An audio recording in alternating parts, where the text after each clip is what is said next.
2025년 5월 5주차 보여주는 뉴스 시작합니다. 장애계 주요 뉴스입니다. 1. 국회 장애인정책 법안 발의된 153건 중 본회의 통과는 사건, 통과율 2.61%. 장애인정책 모니터링센터가 2025년 제1차 국회 장애인정책 의정활동 보고서를 통해 올해 1월부터 4월까지 넉 달간 발의된 장애 관련 법안 153건 중 본회의를 통과한 법안은 2.61%에 불과하다고 밝혔습니다. 특히 장애인 자립지원법이 통과됐으나 탈시설 관련 조항은 빠졌고 센터는 향후 정책 끼여도와 장애 친화성을 기준으로 의정활동을 지속 모니터링하겠다고 밝혔습니다. 2. 국기원, 장애인 태권도 심사제도 첫 도입, 10월 첫 시행. 국기원이 오는 10월부터 국내 최초로 장애인 태권도 승품 단 심사제도를 시행하며 장애 유형별로 체계화된 심사규칙에 따라 1품 단부터 3품 단까지 응시가 가능합니다. 이를 위해 6월 1일부터 자격을 갖춘 지도자 대상 심사 추천권 접수를 시작하고 심사 과목별 영상자료도 제작 보급해 실기 이해를 돕고 있습니다. 3. SKT 디지털 취약계층 위한 찾아가는 서비스 19일 시작. SK텔레콤이 사이버 침해 사고에 따른 고객 보호 조치로 디지털 취약계층을 위한 찾아가는 서비스를 5월 19일부터 본격 시행하며 도서 벽지 거주 고령층과 장애인을 대상으로 유심 교체, 모바일 보안 안내 등을 지원한다고 밝혔습니다. 연말까지는 스마트폰 교육과 안심 서비스로 확대할 예정이며 디지털 접근성 격차 해소와 고객 신뢰 회복을 목표로 합니다.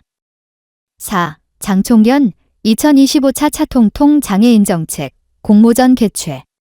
한국장애인단체 총연합회가 장애인의 다양한 욕구를 반영한 정책 제안을 발굴하고자 2025 차차통통 장애인 정책 공모전을 개최하며 누구나 장애인 관련 모든 주제로 참여할 수 있습니다. 접수는 2025년 8월 13일까지 이메일로 가능하며 수상자는 서류 및 발표 영상 심사를 통해 선정됩니다.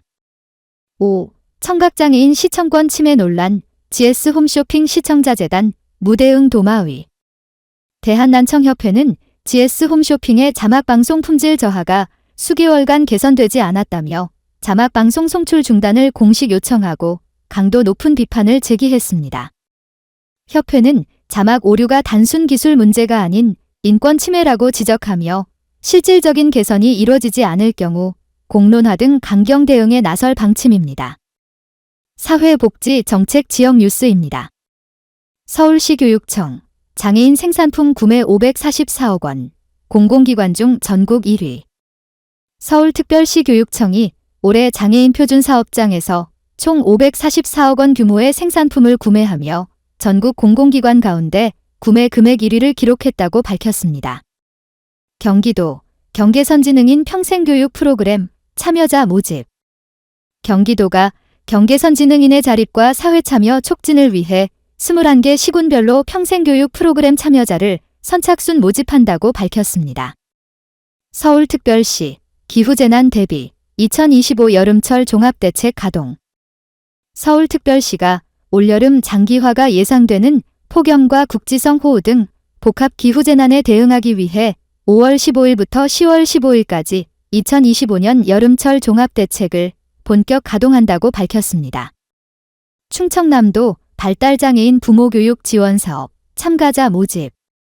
충청남도가 발달장애인과 가족의 삶의 질 향상 및 지역사회 내 인식 개선을 위한 생애주기별 발달장애인 부모교육 지원 사업을 본격 추진한다고 밝혔습니다. 서울시 복지재단 가족돌봄 청년 지원 연령 39세로 상향, 맞춤형 지원 확대. 서울시가 서울특별시 가족돌봄 청년 지원에 관한 조례 일부 개정 조례안이 공포됨에 따라 기존 9세 이상 34세 이하였던 지원 연령이 9세 이상 39세 이하로 확대됐다고 밝혔습니다. 춘천시 복지 바우처 2차 모집, 맞춤형 서비스 700명 선발. 춘천시가 시민의 복지 체감도를 높이고 지역 맞춤형 사회 서비스 제공을 확대하기 위해 2025년 지역사회 서비스 투자사업 2차 정기 모집을 오는 5월 19일부터 30일까지 실시한다고 밝혔습니다. 광양시 장애인 자립기반 구축, 맞춤형 재능 일자리 사업 활발. 전남 광양시가 장애인이 건강한 사회의 일원으로 자립할 수 있도록 생애주기별 맞춤형 사업을 본격 추진하고 있다고 밝혔습니다. 충주시 맞춤형 재활 자문 통해 장애인 일상 복귀 돕는다. 충북 충주시가 지역 장애인의 기능 회복과 자립 역량 강화를 위해 12월까지 매월 맞춤형 재활 자문을 정기 운영한다고 전했습니다. 거창군 전주시 자립지원주택 벤치마킹, 장애인 자립정책 고도화 박차. 경남 거창군이 자립을 준비 중인 장애인의 안정적 사회 정착을 위한 자립지원 정책 강화를 위해 지난 5월 20일 전라북도 전주시의 자립지원주택 현장을 방문해 우수 사례를 벤치마킹했다고 밝혔습니다. 끝으로 가장 많이 본 뉴스입니다. 보건복지부 장애인 보조견 출입권 보장 위한 시행령 시행규칙 개정 4월 23일부터 시행. 보건복지부가 장애인 보조견의 공공장소 출입권 보장을 강화하기 위해 장애인복지법 시행령 및 시행규칙 일부 개정령을 시행한다고 밝혔습니다. 이상으로 보여주는 뉴스를 마칩니다.